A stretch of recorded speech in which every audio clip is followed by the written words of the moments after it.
Buenos días. En esta clase vamos a revisar el tema de pruebas no paramétricas. Las pruebas no paramétricas las vamos a utilizar cuando no se cumplan los supuestos de normalidad revisados en las clases anteriores. Lo que nos van a permitir las pruebas no paramétricas es la comparación de medianas. Cuando tenemos dos grupos independientes, utilizamos la prueba Human-Whitney. Cuando estos dos grupos son relacionados, es decir, determinamos el valor en un antes y un después, utilizamos la prueba de Wilcoxon. Cuando tenemos tres o más grupos, utilizamos la prueba Kruskal-Wallis. Cuando tenemos ahora tres grupos relacionados, utilizamos la prueba de Friedman. Vamos a poner un ejemplo.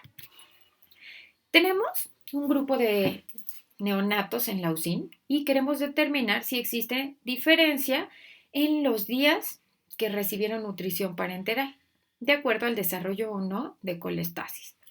Nuestra hipótesis es que el tiempo de uso de la nutrición parenteral es mayor en niños que desarrollaron colestasis versus en aquellos que no desarrollaron colestasis. Los niños que desarrollaron colestasis tuvieron una mediana de nutrición parenteral de 19.5 días, mientras que aquellos que no la desarrollaron tuvieron 9 días de nutrición parenteral. Si bien nosotros podemos observar una diferencia en las medianas de 10.5, este valor de P no es estadísticamente significativo. Esa va a ser la utilidad de llevar a cabo una prueba no paramétrica. ¿Y cómo se calcula? Las pruebas no paramétricas toman dentro de su análisis la suma de rangos. Vean en la fórmula. La fórmula, el grupo U1 corresponde al grupo de tamaño de muestra más pequeño, mientras que el U2 corresponde al grupo 2 que tiene un mayor tamaño de muestra. Lo que va a hacer es una sumatoria de rangos de cada uno de los participantes. Veámoslo en este cuadro para que quede más claro. Entonces tenemos dos grupos de pacientes, unos que desarrollaron colestasis y otro grupo que no desarrolló colestasis. En total tenemos 11 participantes. En el grupo 1 tenemos niños con 5 días de nutrición parenteral, 7, 18, 12 y 9. Mientras que en el grupo 2 tenemos niños con 35, 25, 24, 15, 10 y 6 días de nutrición parenteral. La mediana en el grupo que no desarrolló colestasis es de 9, mientras que en el grupo 2 es de 19.5 días. ¿Qué es lo que hacen las pruebas no paramétricas? En este caso, la prueba U.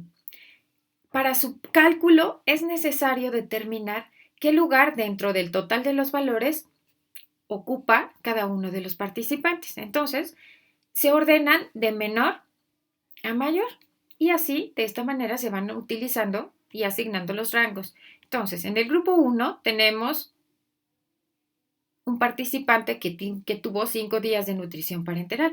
Si vemos, este es el valor más pequeño, por lo tanto, corresponde el rango 1. El siguiente, buscamos cuál es el siguiente niño que sigue a los días de nutrición parenteral. Es el niño que tiene 6 días de nutrición parenteral. A este niño le asignamos el valor número 2. Después continúa el número 7 y así sucesivamente. Entonces, al final realizamos una sumatoria de los rangos para cada uno de los dos grupos. Tomamos en cuenta el valor, en este caso, el menor valor, para contrastar con la tabla de valores críticos. ¿De acuerdo? Entonces, aquí se toma en cuenta el grupo 1, el grupo 2, que corresponde al grupo con mayores participantes y sin menores participantes. Y en estas tablas ustedes pueden determinar si esos valores son estadísticamente significativos o no, tal como lo revisamos en la clase de TED Student y en la clase de ANOVA. El programa en CPSS se los arroja de forma automática. Ahora ven, vamos a desglosar otro ejemplo para que vaya quedando más claro. Ahora, tenemos niños con neoplasias que se encuentran en etapa de vigilancia o bien que tienen quimioterapia. Y lo que queremos determinar es si existe diferencia en la cifra de leucocitos, linfocitos, neutrófilos, de acuerdo a la etapa de tratamiento en estos pacientes que tienen una neoplasia pediátrica. Nuestra hipótesis nula es que no existen diferencias en la cantidad de leucocitos, neutrófilos y linfocitos de acuerdo a la etapa de tratamiento. Por lo tanto, nuestra hipótesis alterna es que sí existen diferencias. El primer paso siempre será determinar la normalidad o no de nuestra variable de interés. En este caso, leucocitos, neutrófilos y linfocitos. Y bueno, por aquí se me fue la hemoglobina.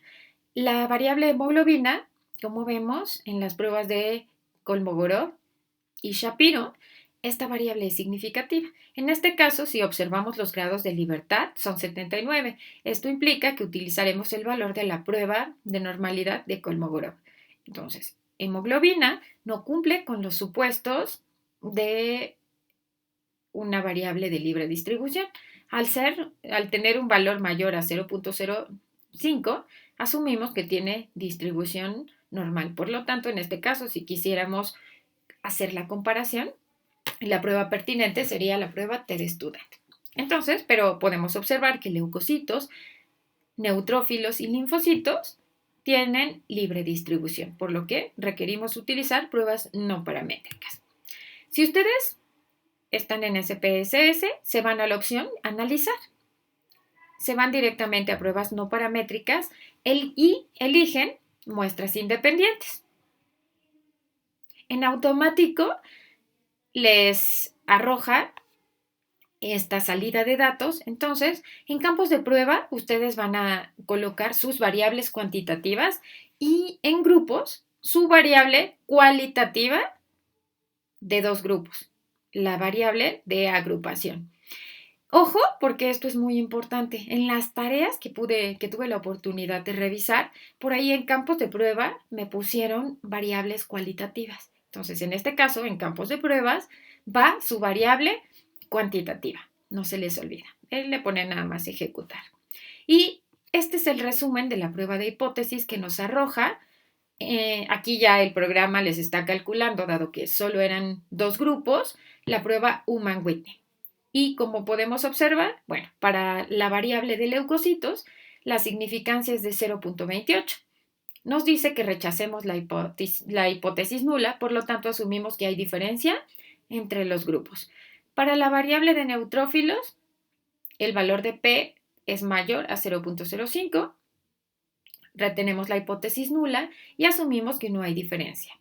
Para la variable número 3, que es distribución de linfocitos, utilizamos la prueba U y tuvimos una significancia de 0.045. Rechazamos la hipótesis nula y asumimos que hay diferencia. Entonces, hay diferencia en la variable leucocitos y en la variable de linfocitos. Pero, si ustedes no calculan como primer paso la mediana para cada uno de los grupos, nosotros solo sabemos si esas diferencias son significativas o no, pero no tenemos clara cuál es la magnitud de la diferencia. Por lo que el primer paso será entonces la determinación de la normalidad de sus variables, verificar los supuestos de normalidad. El segundo paso es determinar los percentiles de acuerdo a la maniobra de comparación, al grupo de comparación. Entonces, vean, en este caso, ahora sí, ya habíamos observado nosotros que había diferencia para la variable leucocitos y linfocitos, pero ahora sí tenemos la magnitud de la diferencia. En los pacientes que están sometidos a quimioterapia, tienen 1.8 leucocitos en comparación con aquellos que están en vigilancia que tienen 3.89. En la variable de neutrófilos no observamos diferencias significativas, 0.78 contra 2, mientras que en linfocitos la diferencia es de 0.9 a 1.6 y esta diferencia sí fue estadísticamente significativa. Pero de esta manera, ahora sí es posible observar la magnitud de la diferencia. ¿Qué datos van a colocar en su cuadro de resultados? Van a colocar las medianas para cada uno de los grupos, su percentil 25, 75 y en la última columna van a colocar el valor de P que les arrojó el cuadro anterior.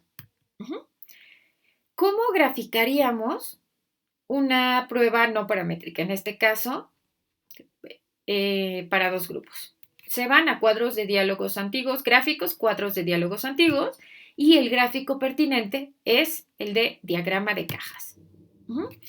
Tenemos dos grupos, quimioterapia, vigilancia, y tenemos la variable leucocitos.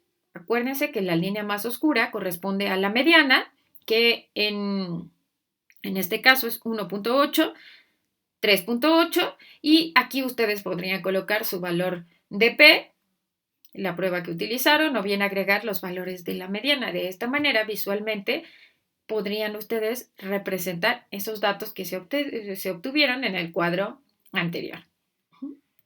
Esta es una prueba muy sencilla, no tiene mayor complejidad.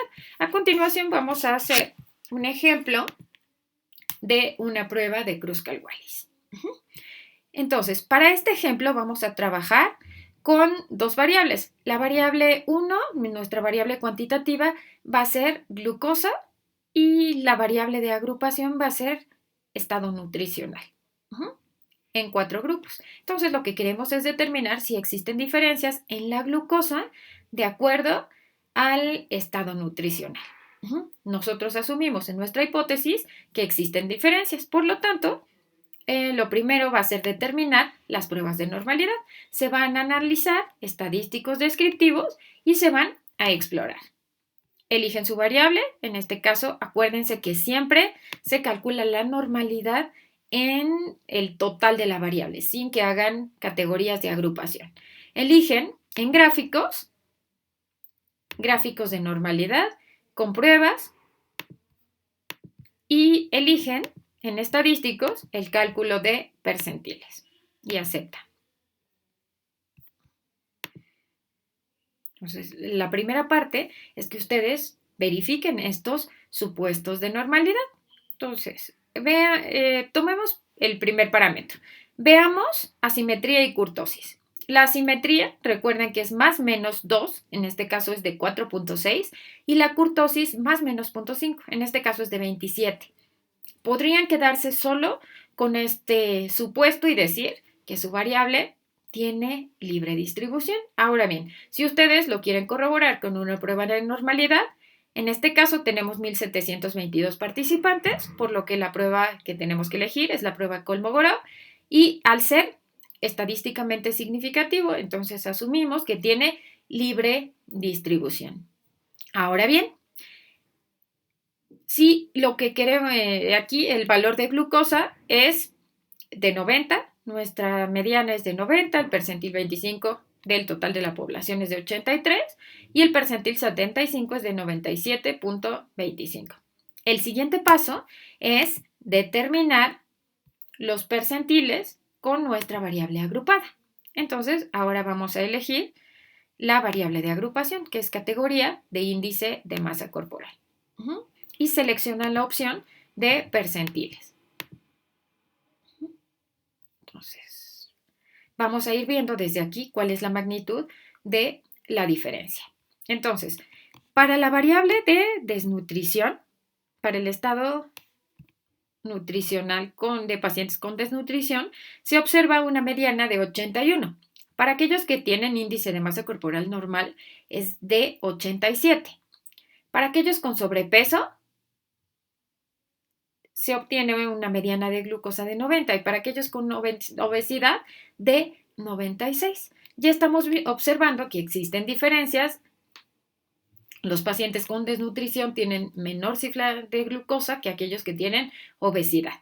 Pero para determinar si estas diferencias son estadísticamente significativas o no, nos vamos otra vez a la opción de analizar pruebas no paramétricas, muestras independientes y elegimos, nos vamos a la opción de campos. Nos vamos en campos de prueba, metemos nuestra variable cuantitativa y en grupos elegimos categoría de índice de masa corporal. Ejecutamos.